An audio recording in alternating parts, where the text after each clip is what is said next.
A global outcry has erupted over the death of poet, academic, and activist Rafat al-Hariri at the hands of the Israeli government. Now, Rafat was not only a beloved intellectual in Gaza, he was a window to Americans and to the English-speaking world into the Palestinian struggle, regularly giving interviews, posting updates that allowed us all to see the reality of life inside of Gaza, forcing us to reckon with the pain, the peril, the hopes, the dreams, and the nightmares of the Palestinian people. We know that it's very bleak, it's very dark. There's no way out. If there's no water, there is no way out of Gaza. What should we do? Like drown? Like commit mass suicide? Is this what Israel wants? And we're not going to do that. And I was telling some friend the other day that I am an academic. Probably the toughest thing I have at home is an expo marker.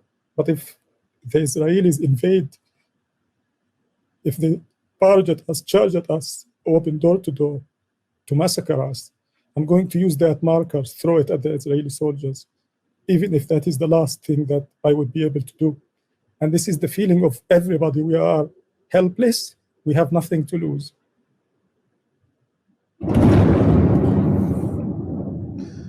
In the wake of his killing, people from around the world shared this poem, authored by Rafat, translating it into at least dozens of languages in order to share his powerful testimony to the world.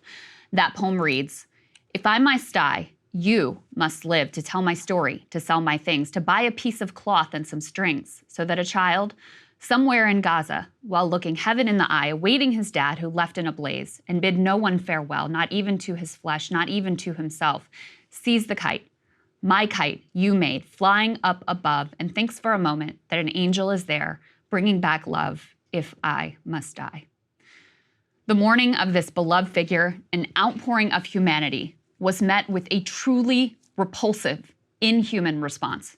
As justification for the murder of this man, people shared a tweet that Rafat had sent, mocking one of the more absurd claims made about the Hamas atrocities committed on October 7th, the claim that a baby was found burned in the oven.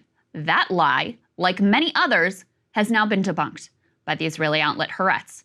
In other words, Rafat was right to mock this claim. And of course, that no tweet, no matter how good or bad, should mark someone for assassination should go without saying. But unfortunately, far too many have bought the genocidal perspective that there are no innocent Palestinians.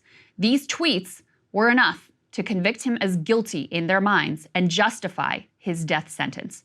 And make no mistake, Rafat was sentenced to death. He was assassinated by a terrorist government that decided they wanted him dead. That is the conclusion of human rights organization Euromed Monitor. They write, "The Israeli airstrike that killed Professor Rafat al-Hariri was apparently deliberate." That is the conclusion of Euromed Monitor on Friday. The apartment where Rafat and his family were sheltering was surgically bombed out of the entire building where it's located, according to corroborated eyewitness and family accounts. This came after weeks of death threats that Rafat received online and by phone from Israeli accounts. Now, it is probably too simplistic to say that Rafat was targeted for assassination because of his tweets, even though prominent accounts like Barry Weiss had used those tweets to vilify him not long before the Israeli government did mark him for death. But Rafat was already well known to Israeli authorities, not new to outspoken activism. In fact, this wasn't even the first time Israel tried to kill him. In 2014, they bombed his house. He survived. More than 30 members of his family, however, were killed. The bigger question to me isn't whether Rafat was targeted, he clearly was. It's whether his assassination was part of a larger program targeting intellectuals. Is Israel systematically eliminating peaceful thought leaders, calculating that their very existence and ability to humanize Palestinians and draw attention to the Palestinian cause constitutes a threat to Israel's criminal apartheid regime? After all, every day, the list of doctors, journalists, and aid workers who have been killed grows longer. 76 journalists have already been killed by Israel. That's more than any other conflict in at least 30 years. And at least some of these killings we know now have been intentional. Reuters, AFP, Amnesty International, and Human Rights Watch all assessed that an Israeli attack which killed a Reuters videographer and injured 6 other journalists was in fact a deliberate, targeted attack. Targeting journalists, of course, is a war crime. But it's not just journalists. Declassified UK has tracked an extensive list of Palestinian intellectuals and thought leaders who have all been killed by the Israeli government. Take a listen. There's a clear pattern that Israel is targeting the best and brightest of Gaza. They are going, as you said, they're going after everyone who might provide a way of living a human life in Gaza. So they're going after lawyers, they're going after medics, they're going after teachers and journalists. Yes, well, one of the most, it's all so horrific, it's beyond words, but Al Jazeera was shut down in Israel, and then the day after, they bombed and killed the family of the Al Jazeera correspondent in Gaza. So that was a statement. It was saying, we will kill your family. They didn't even kill him, they killed his family. So I think that this is part of what needs to change is the narrative is that this is not, none of these are mistakes, that they're targeting the best and brightest of Gaza because they want to destroy any remnants of human life in Gaza. They want to make it unable to live. So I just wanted you guys to talk about what you think Israel's goal is. Well, actually, they also target the peace activists. And it's shocking, even those who call for peace, they're targeting them.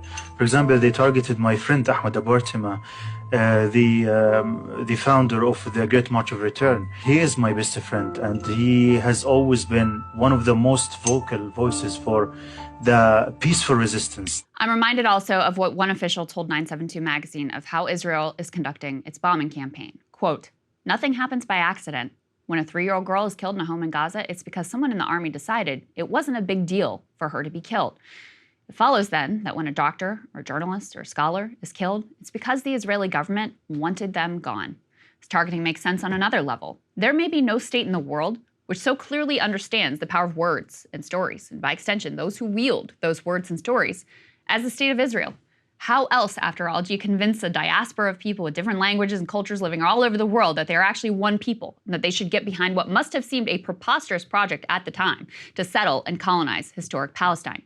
How else do you provide moral cover for the world superpower to fund and arm you and provide you diplomatic cover, even as you systematically violate international law through illegal settlements, an illegal blockade, and an official policy of apartheid? How do you kill thousands of children and then go on CNN with a straight face and claim you're doing all you can to protect civilians? Oh yeah, the Israeli government understands the power of propaganda, how essential it is, how dangerous those who can pierce their own veil of propaganda really are. They also understand how essential it is that they block any educated moderates who might represent a, quote, partner for peace. Netanyahu, of course, has long sought to thwart the establishment of a Palestinian state by elevating extremists like Hamas. Wouldn't it be convenient to use this moment when the U.S. has officially given you carte blanche to commit any atrocities that you like, to wipe out any alternative Palestinian leadership class? So while Rafat didn't wield a weapon, he was nevertheless armed and dangerous, as are the truly heroic journalists risking their lives to show us these horrors, the doctors who are sacrificing everything to provide the best care and comfort that they possibly can in impossible circumstances. All of these individuals are uniquely dangerous for a simple reason. They force us and the world to reckon with the basic humanity of Palestinians, to sit with what it must be to have been trapped in a prison your whole life, to watch the whole world abandon you, to be subjected to daily indignities and periodic horror.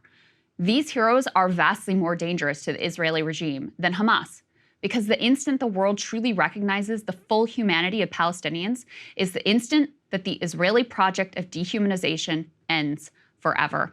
And so, Saagar, people were really shocked because so many had... Hey guys, if you want to see what I had to say to Krystal's monologue, not just this one, all of them, going back to the very beginning, become a premium subscriber today, breakingpoints.com.